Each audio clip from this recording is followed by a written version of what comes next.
Now let's turn our attention to that deadly shooting spree in Orlando, Florida, which left 3 people dead, 2 others injured. The Orange County Sheriff's Office have identified all 3 of the victims, including 9-year-old Tayana Major, who was killed in her home yesterday.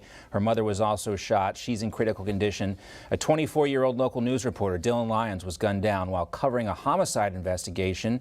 Also, his photographer was shot as well.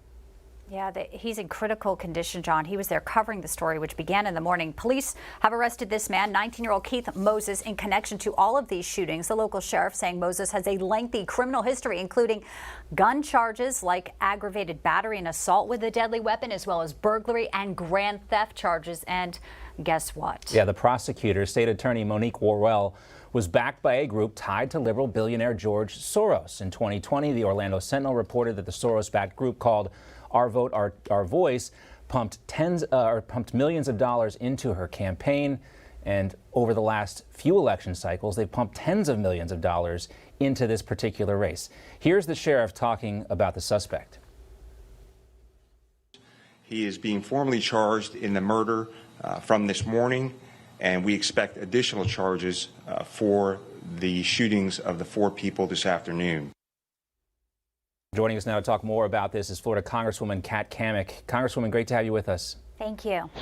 Hey, thanks for having me. And you know, what's sad about this story is we were talking about this morning, and we said, I wonder if Orlando Osceola County has a Soros-backed prosecutor, because we knew at the time that the suspect had prior gun charges on his record. And you got to ask, why is he even on the street in the first place?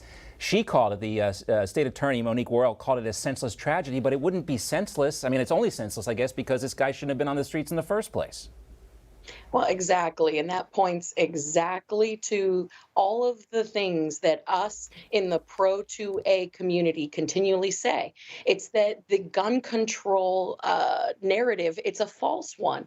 It's that the people who are law-abiding citizens are the ones that are actually going to be impacted negatively by the gun control efforts. So this gentleman, 19 years old, already had a lengthy career in crime. He should have never had a gun in the first place, but it was clear that this man was intent on committing crimes regardless of the weapon that he used. And my heart just breaks for the victims. In fact, I knew one of the victims, Dylan Lyons.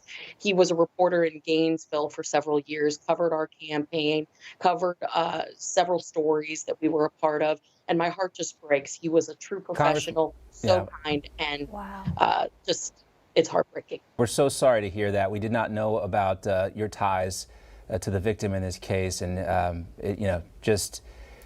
and that's the sad thing about this too. It's just, it does seem like a senseless tragedy, and the lives lost. And the story hits home for Bianca and I, because we've covered stories like this before. We've been out in the community covering homicide stories, and you wonder about your safety, and it's just, this is where we're at right now. And a 9-year-old child, and today the photographer who was with him fighting for his life. It just, all of it, just so many questions about why this man was on the streets. We know you'll be following that, as will we, Congresswoman. We want to ask you, while we have you here, also about the broad issue that's happening across our nation when it comes to big tech censoring conservative speech as well. You note AT&T's removal of Newsmax, DirecTV's deplatforming has been a huge focus for Republicans on Capitol Hill lately. But we wanted to get your pulse on this. Are there any hearings scheduled yet to hold AT&T, DirecTV accountable for their moves? We are the second conservative network that's been pulled, while liberal channels are allowed to get fees, lower ratings. It just doesn't seem to make any sense to the folks at home.